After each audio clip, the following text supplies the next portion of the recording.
Olá, sejam todos bem-vindos ao nosso encontro com candidatos a prefeito de Florianópolis.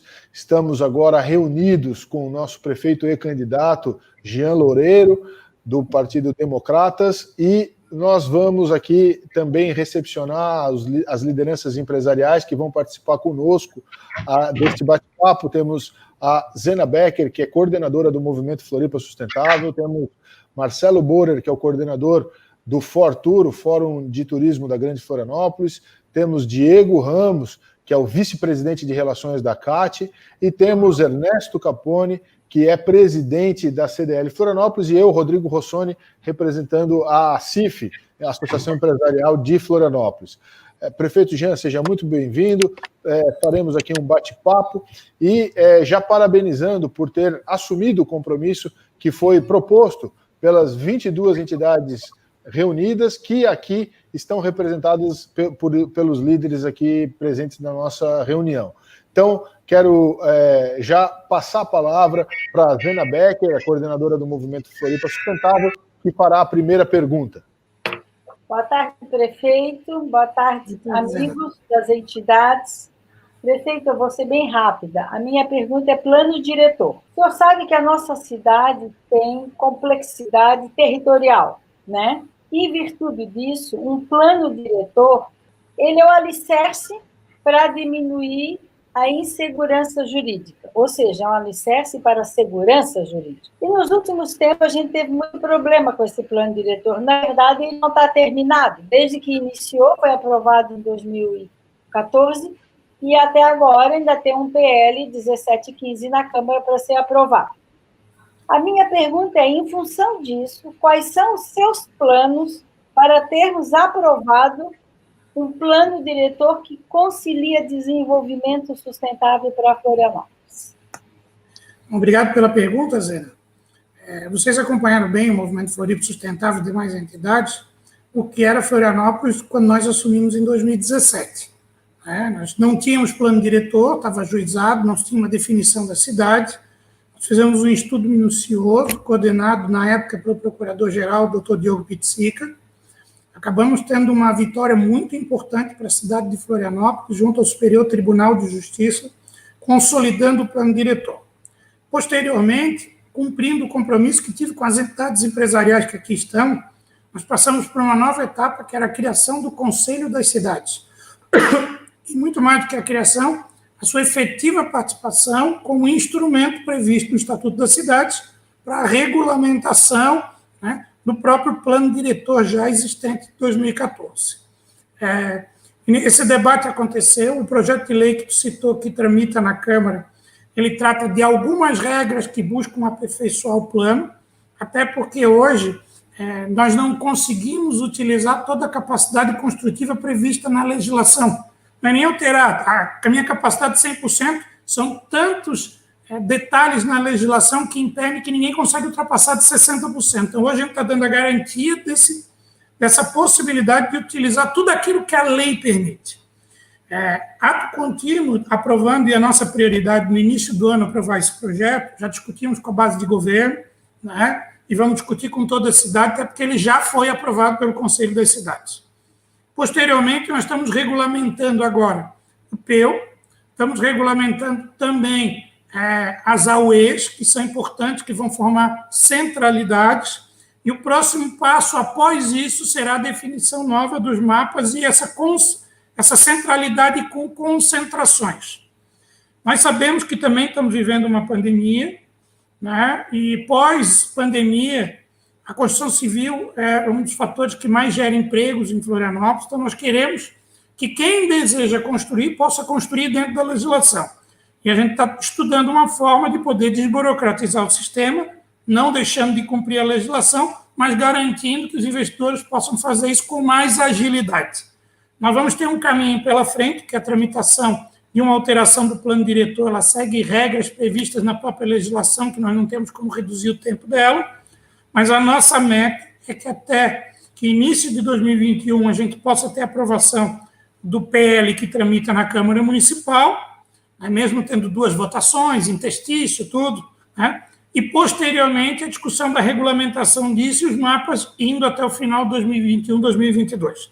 Então, essa é a nossa expectativa, garantir uma segurança jurídica, estimular aonde pode ser estimulado, garantindo preservar outras áreas e definindo centralidades. Prefeito Jean, eu vou fazer agora a pergunta em nome da Abrazel. Rafael Dabdab não pôde estar presente agora, mas ele pediu para que a gente fizesse essa pergunta, então eu vou aqui direcionar a pergunta encaminhada pela Abrazel, que diz o seguinte: então, considerando a importância econômica do setor de gastronomia na cidade, com mais de 3 mil estabelecimentos e 15 mil empregos diretos antes da pandemia, né, e considerando que foi um dos setores mais afetados pelos efeitos da pandemia, né, que aponta aí que cerca de 40% dos postos diretos foram perdidos e que também faltam ainda medidas compensatórias para a preservação das empresas e empregos, a Abrazel pergunta, né, quais as medidas serão implementadas para preservar as empresas e empregos numa próxima gestão? Bom, eu queria aproveitar a pergunta para quebrar aí uma informação que estou colocando de maneira inverídica, que depois da eleição a prefeitura vai fechar todos os estabelecimentos. Isso não é verdade. Nós temos coerência no que é apresentado, né? A gente entende que isso eu respondi na TV, respondi na rádio quando fui entrevistado, hoje, inclusive, gravei para a NSC isso. A nossa visão, de maneira muito clara, é que os estabelecimentos, eles, com os protocolos definidos, eles podem funcionar. Eles não são eles que levam o fator de transmissão. Mas aglomerações indevidas e, eventualmente, irregulares, essa sim que eleva, por isso que nós vamos intensificar a fiscalização. Quem estiver cumprindo o protocolo vai funcionar normalmente. Nessa fase de pandemia e pós-pandemia, nós estamos já fazendo um estudo, e eu tive a oportunidade, junto com o Tupazio, que é meu candidato a vice, que também é empreendedor, né, vive essa realidade, de um pacote de medidas, não vou dizer que é um pacote, mas uma série de medidas que vão ser apresentadas, porque na campanha isso está vindo de maneira muito genérica, né? Os candidatos apresentam assim, nós vamos gerar mais empregos, nós vamos qualificar. A prefeitura já está qualificando, né? O problema não é qualificar, o problema é ter a oportunidade de ter um emprego. O IGEOF nosso já qualificou milhares de pessoas em Florianópolis naquilo que pode ter oportunidade. Nós temos aqui, enquanto não tiver vacina, aprender a conviver com a doença, de forma a estimular os negócios. Para isso, primeiro, desburocratizar o sistema, né? Floripa Mais Simples já avançou, tem outras medidas que podem avançar. Nós estamos estudando a viabilidade eventual de incentivos fiscais, desde que tenha a garantia da manutenção ou ampliação de vagas de trabalho, daí sim, se justificar a queda de receita, não com acréscimo de outras alíquotas, porque hoje a legislação acaba protegendo, entre aspas, o Estado, né? Quando você tem uma renúncia fiscal, você não pode ter renúncia fiscal, você reduz um tributo, ou seja, independente do que for, você tem que ampliar outro para compensar. O que nós queremos mostrar é que o setor não consegue mais pagar, e se você reduzir, você acaba arrecadando mais, sem precisar aumentar a alíquota, porque nós tivemos um compromisso na eleição de 2016 de não aumentar alíquotas, nós cumprimos o compromisso durante todo o nosso mandato, senão reduzimos alíquotas, né, que foram estabelecidas, e nós estamos identificando setores. O setor de gastronomia é um deles, o setor de eventos é outro deles, né? Nós temos diversos setores que podem se transformar numa retomada. Isso vai acontecer de maneira também temporária, não vai ser algo definitivo. Então, esse estudo é que vai balizar esse formato e nós vamos estar junto com as entidades definindo como isso pode acontecer. Obrigado, prefeito candidato Jean Loureiro, obrigado pela resposta. Vou passar a palavra, então, para a Cate, o Diego Ramos, vice-presidente de Relações, vai fazer a sua pergunta. Boa tarde, prefeito. Boa tarde a todos os colegas das demais entidades aqui presentes. Prefeito, um governo digital é um governo que, na sua gestão, se apropria de tecnologias modernas, emergentes, e que adota, acima de tudo, uma cultura digital, um mindset cidade inteligente, e consegue ofertar, assim, uma experiência superior para o seu principal cliente, que é o cidadão.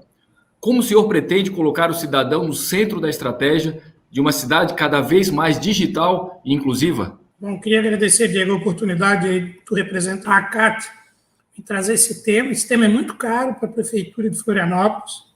Nós temos uma cidade que foi fomentada e na nossa administração tentamos estimular isso ainda mais, a relação de um ecossistema que ele funcionava capenga, porque o poder público estava ausente desse ecossistema até 2016.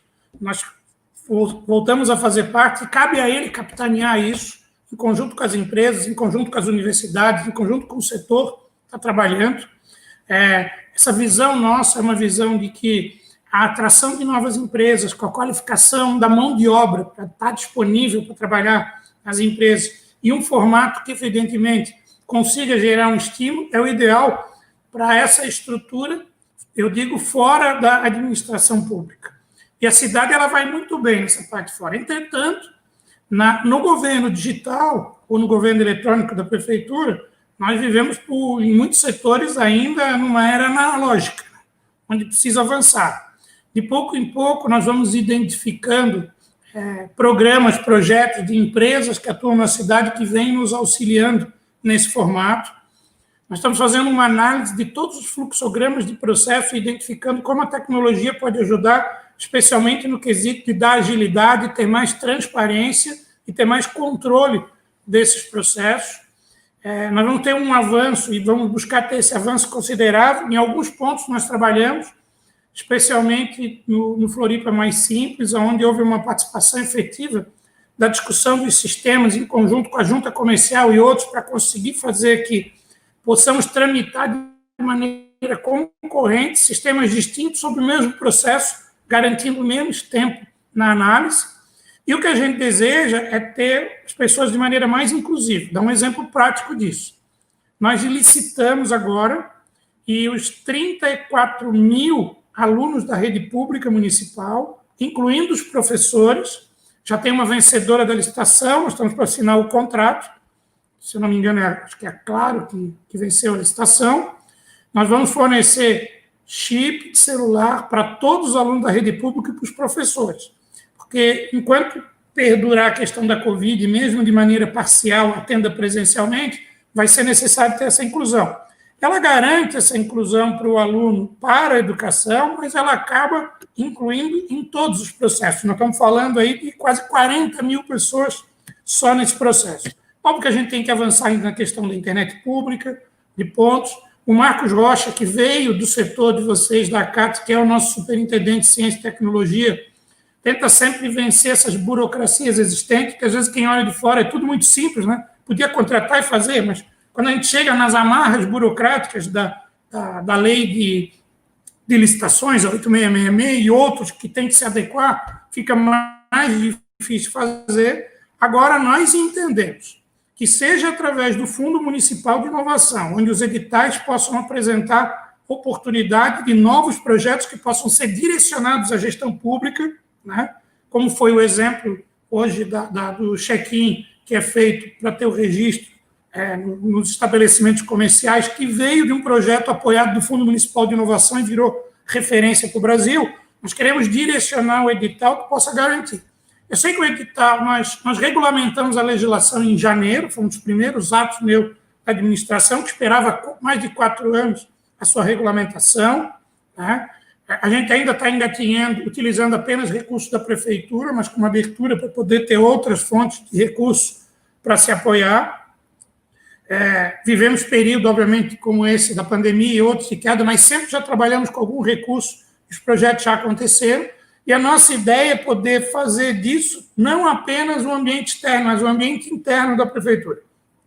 Quanto mais a prefeitura prestar serviço de qualidade com facilidade tecnológica, mais a adesão da participação das pessoas. Então, acho que a gente ainda tem um longo caminho pela frente, em que pese nós sermos considerados aí o Vale do Silício brasileiro, né?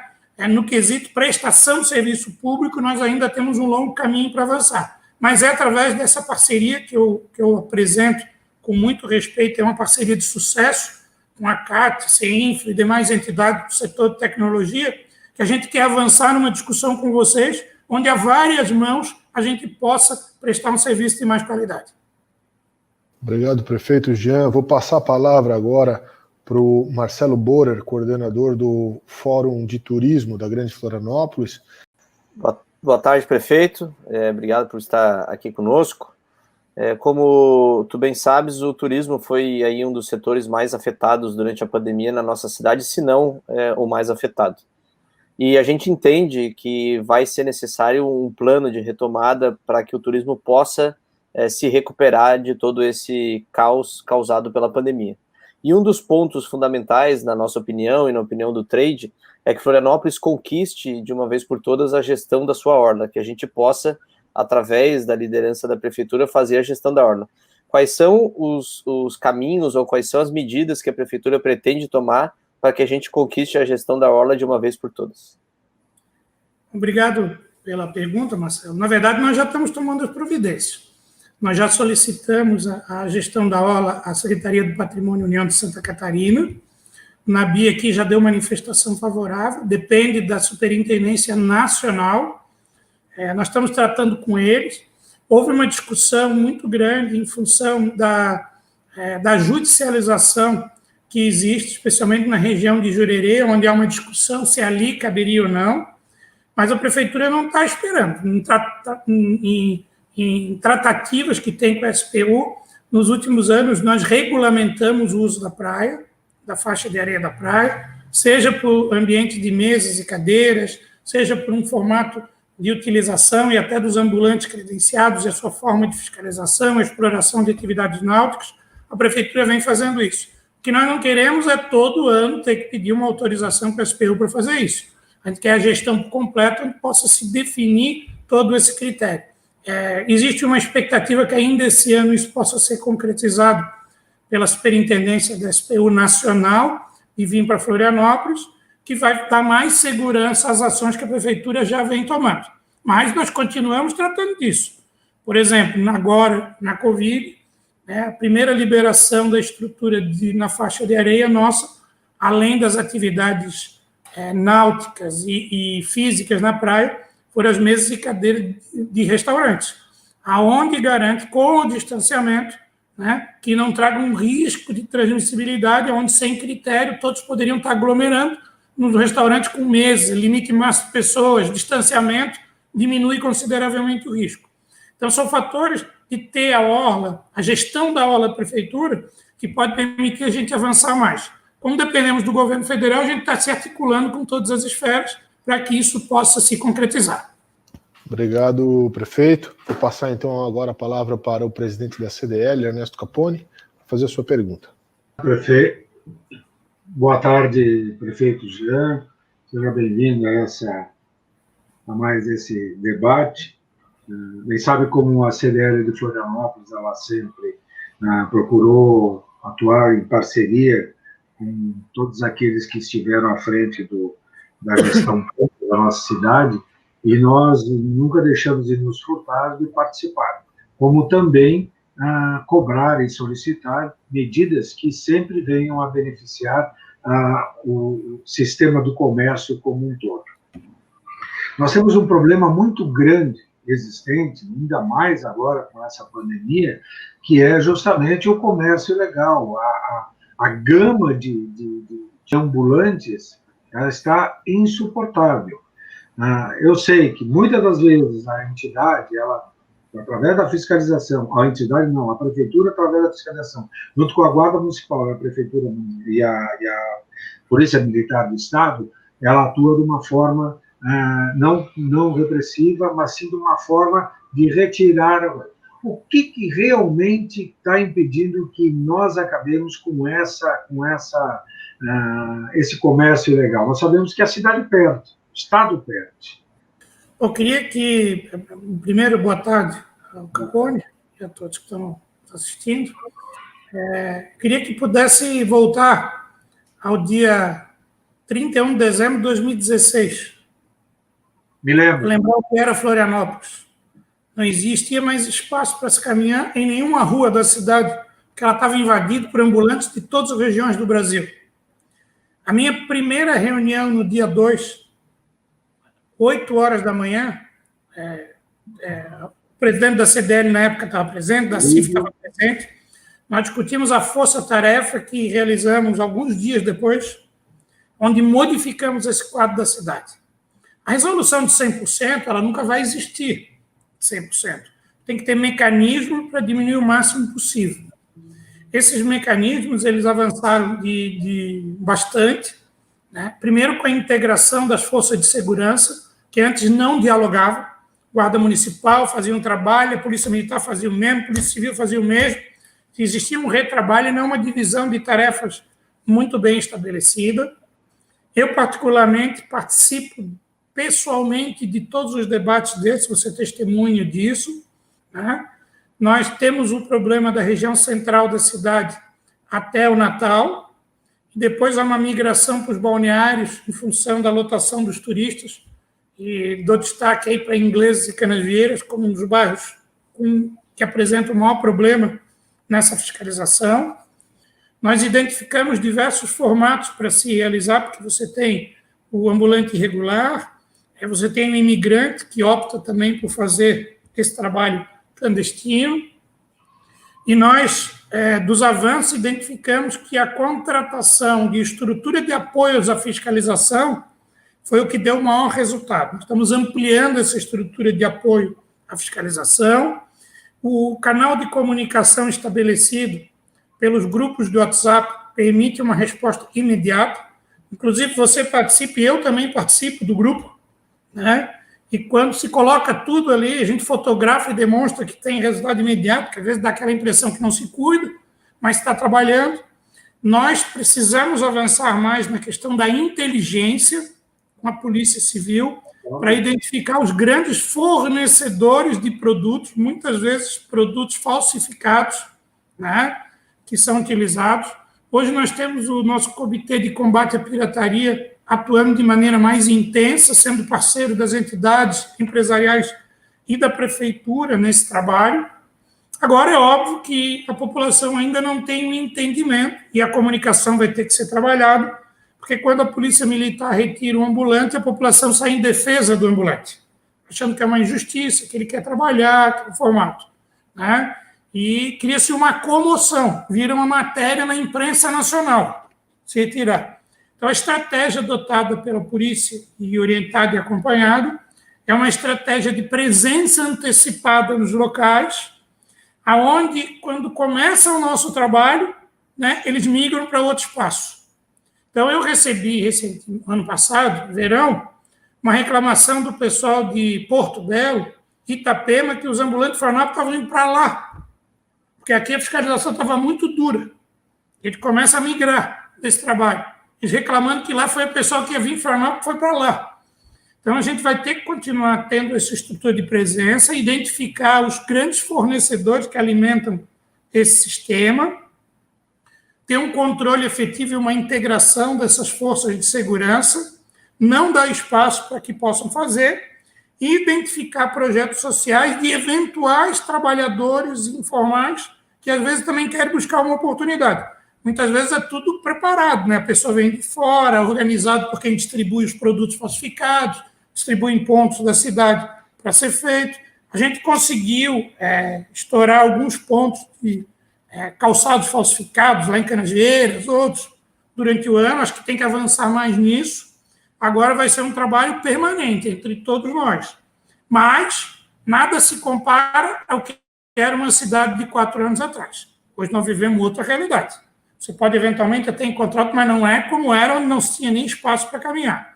Mas a nossa referência nunca vai ser a referência pior. A gente tem que ter a referência melhor. E a referência melhor é a gente estar unido nesse trabalho, utilizando tecnologia, inteligência, fiscalização, orientação, oportunidade de trabalho para assistência social, né, para poder garantir efetivamente que a gente possa ter um resultado melhor. E investimento, porque você precisa contratar terceirizado para poder trabalhar. Porque às vezes você leva o fiscal, mas o fiscal, até a estrutura física do fiscal às vezes é difícil, né, para poder abordar a pessoa. Então precisa ter estrutura de segurança junto, precisa ter um apoio à fiscalização, que é o que funcionou mais. Nós colocamos quase 100 pessoas a mais nesse apoio à fiscalização, que garantia efetivamente uma redução considerável, né, do número de ambulantes que trabalham de maneira irregular.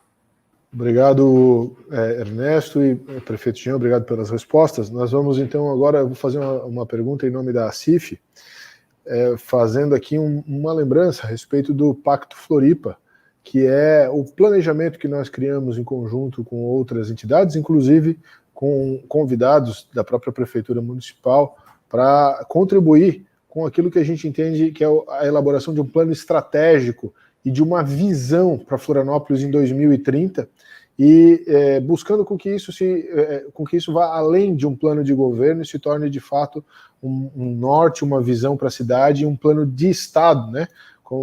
Fazendo um comparativo para o que a gente quer para a cidade. E aí, nessa direção, o Pacto Floripa foi o eixo estruturante das propostas que nós apresentamos a todos os candidatos, que foram signatárias outras 22 entidades.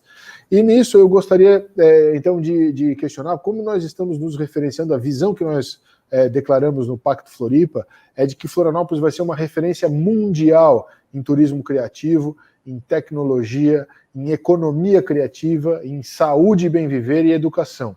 E aí a gente está justamente nos pautando pelos melhores do mundo, e com isso nós ainda temos bastante a avançar em alguns quesitos. Um dos quesitos é um deles que o prefeito candidato já citou em algumas respostas anteriores, mas eu gostaria que pudesse aprofundar um pouquinho mais. A gente sabe dos trabalhos que já tiveram no Floripa Simples ao longo desses anos, mas como que a gente ainda pode avançar ainda mais na desburocratização, em facilitar a vida de quem empreende e de quem quer empreender na nossa cidade, para que possam prosperar e ter um ambiente de negócios favorável para realizar os seus sonhos. Bom, primeiro quero parabenizar as entidades pela elaboração do Pacto Floripa, né? Foi um trabalho muito detalhado, estudado por técnicos, avaliado pelas entidades, e uma proposta que serve de subsídio para qualquer prefeito que vencer a eleição. Nós trabalhamos numa parceria permanente com as entidades. Isso não quer dizer que possamos concordar em tudo, mas a crítica construtiva, às vezes, também faz todos crescermos, entidades e prefeitura. E o pacto permitiu, né, ter uma visão de que eu não estou visualizando apenas a questão do meu associado, estou pensando numa cidade melhor, o meu associado também ganha da entidade. Então, esse desapego de olhar exclusivamente o seu associado fez com que tivesse um leque maior de opções, pudesse pensar a cidade. O Floripa Mais Simples, ele foi um primeiro teste de como vencer todas as resistências e burocracias para implementar um sistema menos burocrático. O secretário Juliano Pires ficou responsável por coordenar esse trabalho. Nós evitamos na prefeitura que tenham ilhas de funcionamento que se isolem, porque as secretarias, se deixar, elas vão se isolando, e o papel do prefeito é estar sempre integrando. Os temas, eles são transversais. E a gente pode ali identificar no fluxograma cada etapa e o que cada um poderia fazer. E essas etapas deixaram de ser analisadas de maneira individual e passaram a ser analisadas como um processo como um todo. Então, ao invés de passar primeiro numa, para depois ir na outra, para depois ir na outra, não, a gente pode andar todo mundo junto aqui para na frente se juntar e ter a decisão. Isso acabou sendo uma das conquistas apresentadas. Mas nós já identificamos gargalos nessa análise de fluxograma. Inclusive, quando eu fiz a minha dissertação de mestrado, foi análise de processos administrativos dentro do poder público, onde você utiliza diversas ferramentas da qualidade, seja o ciclo PDCA, seja análise de causa e efeito, diversas ferramentas utilizadas nas técnicas de administração pública para sua utilização, e isso garante que nós, na prefeitura, já podemos identificar pontos aonde gerava dúvida que mais administrativo. Um exemplo prático de mudança é que nós formamos um grupo elaborado composto pelo IPUF, pela Secretaria de Mobilidade, pela SMDU, pela Floran, pela Vigilância Sanitária, por diversos setores que analisam, por exemplo, a liberação para início de uma obra. E o que muitas vezes o investidor enfrentava é que, dependendo do técnico, ele tinha uma posição, uma maneira de interpretar a legislação. Então, dependendo do técnico cair, era desse jeito ou daquele, do outro daquele. Hoje nós estamos nesse grupo, firmando jurisprudência de análise de processo, onde todos os técnicos têm que seguir a definição dessa jurisprudência. Então, fica uma interpretação da prefeitura. E isso garante ao investidor que ele já saiba qual é a interpretação que a prefeitura tem. Não adianta vir de outro jeito que não vai ser aprovado. E se eu seguir aquilo ali, não adianta o técnico dizer que não pode, porque ele tem que seguir esse processo. Isso dá mais segurança jurídica ao processo, diminui a judicialização e garante um trâmite mais ágil. para tudo isso.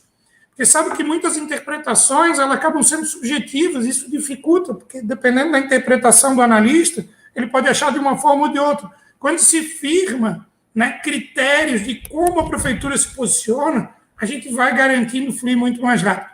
Isso está permitindo que muitos processos, né, possam ser analisados até de maneira conjunta, né, e possam dar uma vazão diferente do que tem hoje.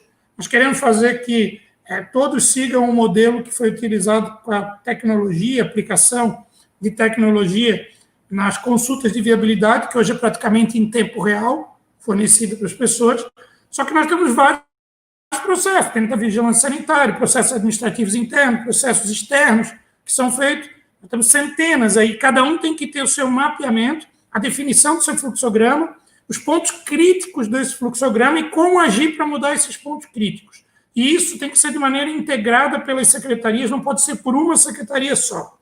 Esse desafio não é um desafio simples, a gente fala assim, parece que pode parecer, não é tranquilo chegar, não, porque tem resistências, tem quebra de estruturas de poder dentro da prefeitura, tem que ter uma demonstração que o que importa mais é a agilidade e a capacidade de deliberação. Quando eu falo de deliberação, não é aprovar, não, é poder negar também, né? Uma justificativa, é deliberar. Deliberar é aprovar ou rejeitar. Agora, o que o investidor quer, então, se é para rejeitar, tudo bem, ou eu vou para a justiça, ou eu recorro, eu desisto do meu negócio, eu mudo, faço de outro jeito. O pior é não se ter resposta por anos. Isso que a gente não quer. Então, se a gente vencer essas resistências, você tem uma análise, por exemplo, que dá um prazo máximo em cada setor. Acende o sinal de alerta e quem controla o fluxograma, à medida que ele ultrapassou seu prazo máximo, existe uma intervenção. Se não agir, se substitui para poder ter resultados.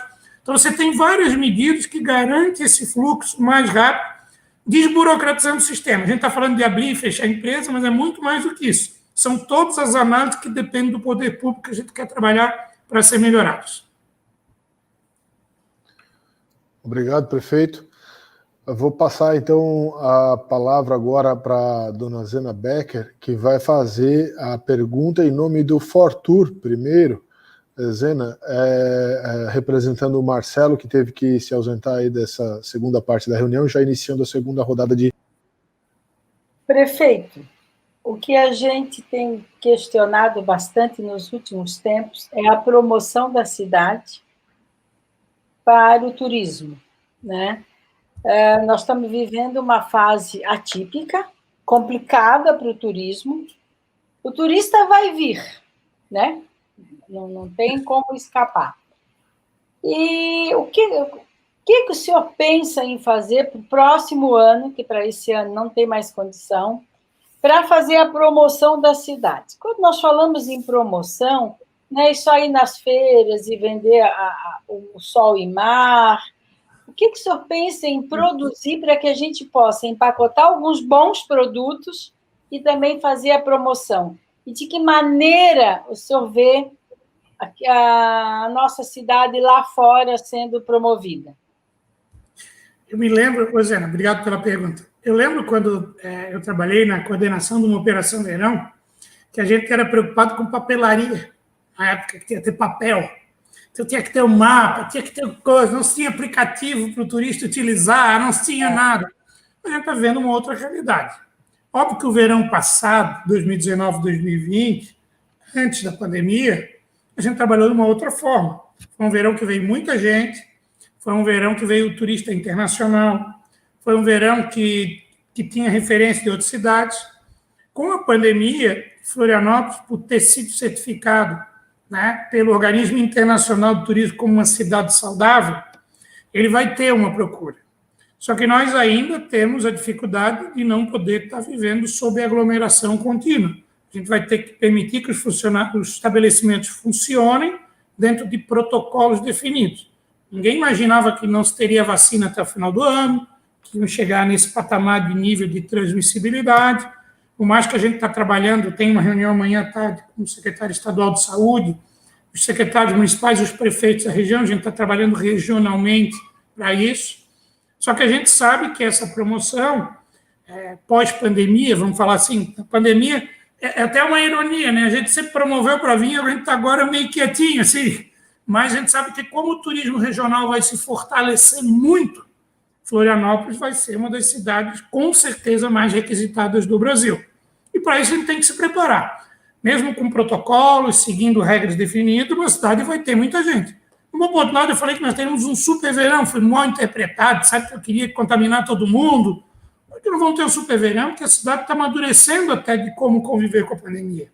Eu já vi pessoas que trabalham, olha, eu não vou poder tocar aquela minha casa de show, mas o restaurante bem organizado eu consigo tocar. Né? Eu tenho formatos para poder realizar. Imaginando que no primeiro semestre do ano que vem nós vamos, a princípio, assim, estar imunizados com a possibilidade de uma vacina e não convivendo, nós já temos que pensar no próximo verão. Para isso, nós temos que ter investimento em publicidade para divulgação internacional da cidade, com estudo definindo que demandas vêm para cá. E qual é o ticket que eu quero do meu turista. Né? Assim, ó, eu quero um turista que vai gastar $50 por dia, ou eu quero um turista que vai gastar $150 ou $200 por dia? Vale mais a quantidade ou a qualidade, né, no setor? A gente vai ter um pouco de tudo, mas a gente quer um turismo mais qualificado, né? Para isso, novos estabelecimentos vêm surgindo em Florianópolis, infelizmente, não só na área de gastronomia, mas hotelaria, né? Nós estamos fazendo o nosso papel com a infraestrutura. Por exemplo, a sinalização da cidade ela já está quase pronta para a temporada. Ela vai até início de dezembro, a nossa meta está pronta. Né? Então, quando você deixa uma cidade boa para o turista, é aquela cidade boa para o morador. Se ela estiver boa para o morador, ela vai ser boa para o turista também. Então, a gente faz para o morador para ganhar para o turista também.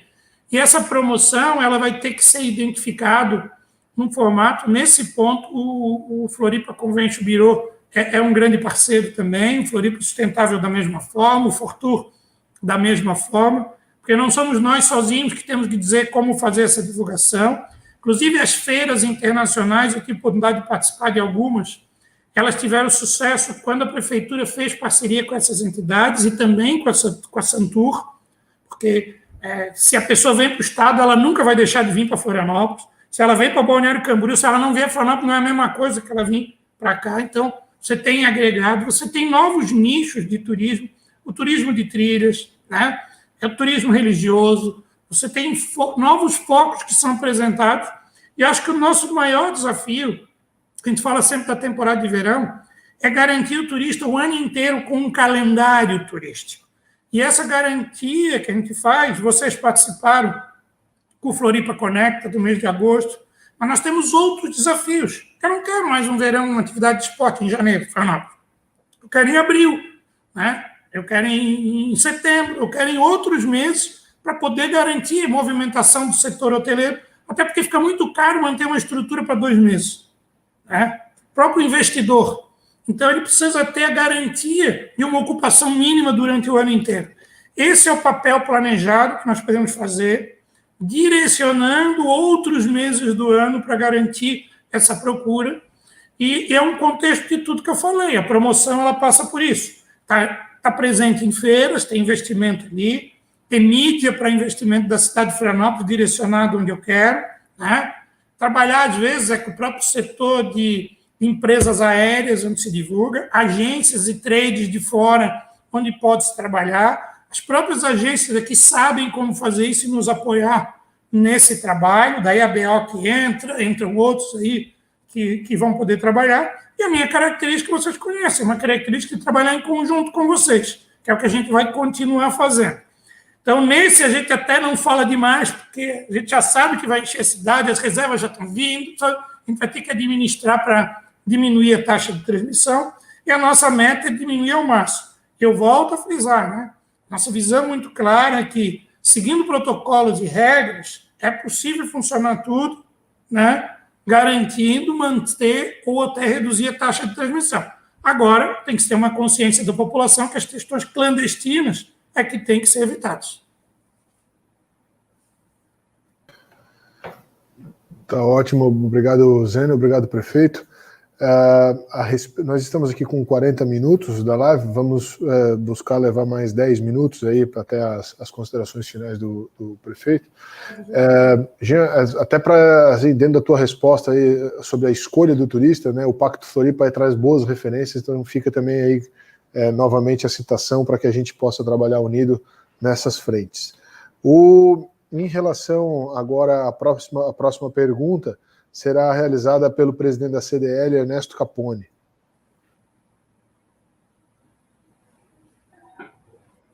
Assinando o documento aqui. Prefeito. Ô, dona Fátima, tudo bom? Oi. Ela é minha secretária. Estou de secretária hoje. Deixa eu só assinar aqui um documento da CDL. Aqui, obrigado. Bom, prefeito, nós sabemos que Florianópolis nós temos uma preocupação muito grande.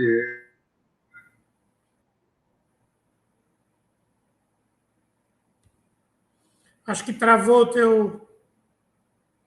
tua transmissão, Ernesto. Prefeito, acho que o Ernesto teve uma travada. Eu vou passar, então. Diego, tá tudo bem aí? Podemos fazer a sua pergunta, então? Podemos. Como é de conhecimento do prefeito, o setor de tecnologia da informação da nossa cidade se tornou, nos últimos anos, uma das principais atividades econômicas. É sabido também que nós vivemos já há algum tempo um déficit grande de profissionais na área de TI em Florianópolis. Quais serão as ações da gestão liderada pelo prefeito no sentido de ajudar o ecossistema a formar mais mão de obra para atender a demanda de agora e futura e permitir que as nossas empresas continuem a crescer, gerando cada vez mais empregos e renda em nossa região? Bom dia. Até na outra resposta eu cheguei a abordar dessa situação, da necessidade de qualificar mão de obra para garantir as empresas. Esse é um tema que eu discuti muito com o meu candidato a vice-prefeito, que vem do setor de vocês, o Topázio Silveira Neto, né?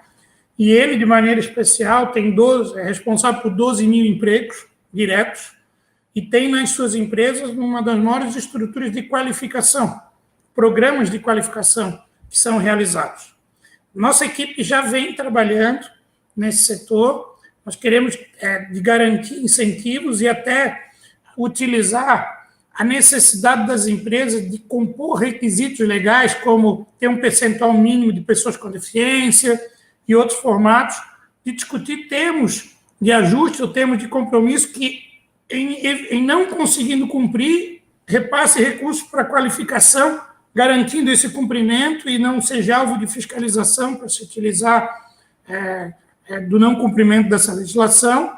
Nós temos uma visão muito clara que a falta de profissionais no mercado começa a elevar o preço médio da remuneração desses trabalhadores, ou do salário deles, o que perde a competitividade das empresas, porque hoje fica todo mundo lutando para ter a mão de obra e nessa briga começa a se elevar o preço e o mercado perde a sua regulação.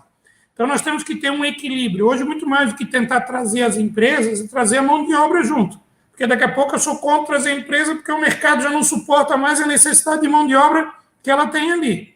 Então, essa qualificação ela vai ser feita desde o ensino fundamental, e nós temos um modelo das escolas do futuro, não apenas da Tapera e do Ratone, mas de Ponta das Canas, da Costeira, do Pirajubaé e do Estreito, que nós vamos fazer, onde garante que se cria uma cultura da robótica, da tecnologia, da ciência, das artes, né, que não é apenas a tecnologia em si, trabalhar no setor tecnológico, e para garantir, de médio prazo, que a gente possa ter uma mão de obra que conviva mais com essa realidade.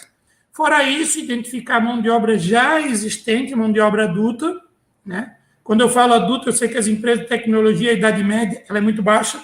Quando eu falo adulto, eu falo a partir dos 18 anos de idade, né?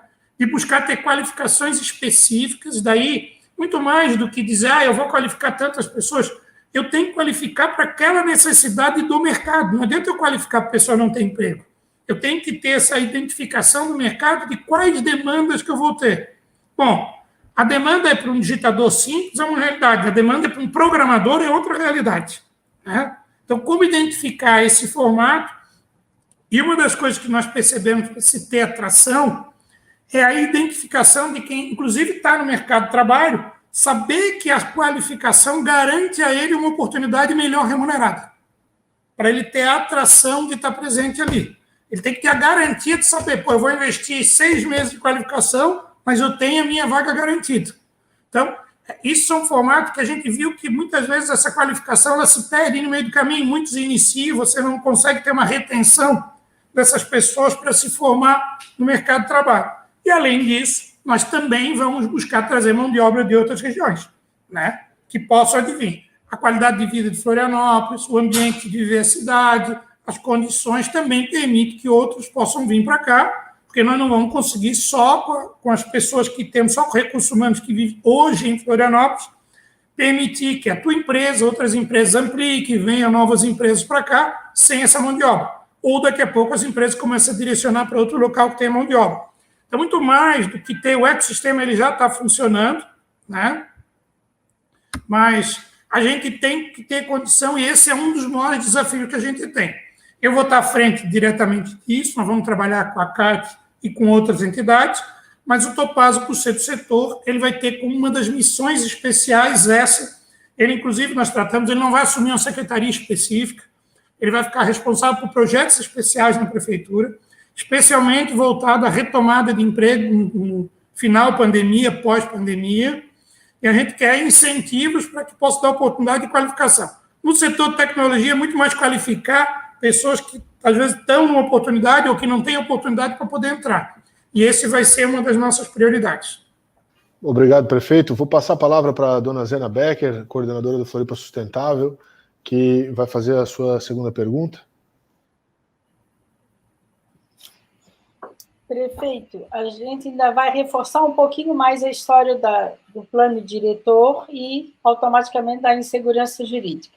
Hoje ainda existe muito em Florianópolis, já se avançou bastante, a influência do Ministério Público Federal. Tanto é que o empresário se sente tão inseguro em fazer grandes investimentos que para a Marina apareceu só um, né, para a licitação, sempre muito preocupado com a ideia de que Florianópolis nada pode. A gente ainda não tirou essa imagem, que não vai ser muito fácil. Como é que o senhor acha que o senhor vai conseguir administrar essa dificuldade entre as esferas? Muitas vezes, dentro da própria prefeitura, ou incluindo Floran, IMA, IBAMA, ICMBio, e dentro da própria prefeitura, IPUF, Floran, a Secretaria de Meio Ambiente, os pareceres muitas vezes são diferentes, gerando muito problema. Ultimamente, a gente estava fazendo uma reunião semanal com o secretário Nelsinho para ir aparando essas arestas e ver a possibilidade de acabar com esses pareceres, essa confusão, com essa ingerência entre as esferas, desde a federal, estadual, municipal e dentro da própria prefeitura. O senhor tem algum plano para tentar acabar com isso? Bom, primeiro dizer que a nossa preocupação em Florianópolis não é com o Ministério Público Federal, é de cumprir a legislação. O Ministério Público Estadual, Federal, mesmo sabendo que a gente tem relações muitas vezes distintas, o estadual permite um diálogo maior na maioria dos seus integrantes, e o Ministério Público, em alguns dos integrantes, se tem mais dificuldade de fazer. Só que nós não deixamos de persistir. Nós vamos para o debate, muitas vezes tem decisões locais que nós recorremos ao Tribunal Regional Federal da 4ª Região, que refaz ou reforma a decisão apresentada, e o que a gente está demonstrando para os investidores é que, cumprindo a legislação, não há o que temer, né, se um integrante da instituição possa ser contra. Isso está sendo garantido pelas diversas discussões que vem tendo e que, muitas vezes, o Ministério Público até não está participando, já sabendo das decisões. Uma outra questão é que as situações relativas à área ambiental, nós temos decisão que a análise não é mais do IBAMA, e sim do IMA, o que remete a análise para o Ministério Público Estadual e não federal. E, obviamente, mesmo alguns integrantes não concordando, a Justiça vem repetidas vezes decidindo dessa forma. Agora, nós não podemos ter receio. Todos duvidavam que eu conseguiria, prefeitura, a licença para fazer o engordamento da Praia de Canasvieiras, porque o Ministério Público não ia deixar. Né? E a gente superou, né, o contratar, licitar o projeto, a gente superou o estudo ambiental, a gente superou o licenciamento, superamos a licitação, superamos a execução e a entrega definitiva da obra. Então, um sonho de 30 anos foi realizado. A própria Marina, muitos diziam, não vai passar na Câmara, vocês participaram em conjunto e conseguiu aprovar. No Tribunal de Contas, não, o tribunal não passa. Foi o primeiro do Brasil num formato desse. Né? Quantas sustentações orais eu tive que fazer lá, sabatina, tudo, uma equipe técnica trabalhando para conseguir. Superamos, assinamos o contrato. Não temos novo desafio para frente? Temos, mas vamos superá-los. Então, eu acho que o que a gente está começando a falar é que a cidade vive um outro ânimo e vive uma outra interpretação de que, cumprindo a legislação, não é porque o seu João ou a dona Maria não querem que isso não vai acontecer. Não é assim, ninguém é dono da cidade. Né? A cidade é de todos. E é dessa maneira que a gente vai trabalhar para que possa acontecer. Obrigado, prefeito. Obrigado, Zena. Passar a palavra agora, então, para o Ernesto. Vamos ver se o Ernesto consegue fazer a pergunta que a gente está encaminhando aqui para a conclusão. Prefeito, é o seguinte, a grande preocupação que nós temos, assim como cidade de Florianópolis, é, na realidade, essas invasões nos terrenos, tanto públicos quanto privados, nesses nossos morros. Nós sabemos que nós temos várias entidades e equipes trabalhando nesse aspecto, inclusive em conjunto com a prefeitura.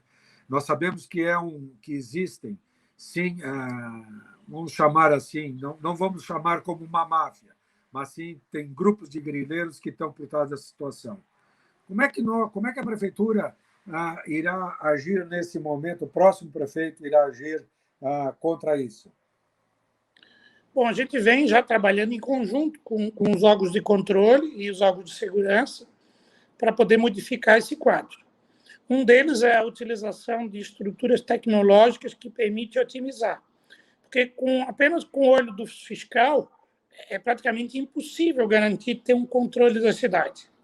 O que teve mais sucesso e apresentou melhor resultado foi o controle por fotossatélite, onde se compara situações com o avançar do tempo e qualquer alteração dá o sinal de alerta e a fiscalização vai em loco fiscalizar e poder embargar e segurar aquela obra. Agora, nós sabemos que nós ampliamos a estrutura de fiscalização, nós estamos avançando não apenas com a fiscalização da SMDU, da Floran e todos os organismos para trabalhar em conjunto.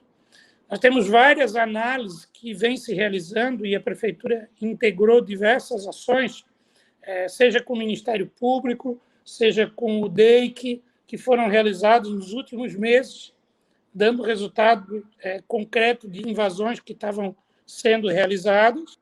E o que nós queremos é garantir que as áreas de preservação possam ser efetivamente preservadas, que evite-se construção em áreas de risco, que permita-se a construção daquilo que está legalizado, que não é verdade, como falavam, que o projeto da demolição sumária ia acabar com todas as residências nos morros de Florianópolis, como falaram que eu ia fazer isso, que não é verdade, tem situações já consolidadas, nós vamos trabalhar daqui para frente, só que nós temos que ter um marco zero daqui para frente do que fazer e como cuidar. Isso só vai ser possível com o nosso trabalho em conjunto. Tá ótimo, prefeito, muito obrigado. Nós vamos encaminhar aqui para as conclusões. Eu ainda teria mais uma pergunta que está ligada à desestatização, mais especificamente um direcionamento a respeito do contrato com a Casan e também da situação da CONCAP, quando a gente imagina que poderia ampliar a competição nesses dois tipos de serviços dentro da cidade. Essa eu sei que é um desafio e nós defendemos muito que a estrutura de gestão da prefeitura se direcione para esse caminho de parcerias público-privadas, reduzir o custo total de gestão desses serviços. Então, já te encaminhando a palavra de volta para fazer um comentário a respeito desse ponto específico, mas também já para fazer as tuas considerações finais e a gente concluir aqui o nosso bate-papo encontro de hoje. Bom, primeiro que eu quero mais uma vez agradecer o convite aí das entidades.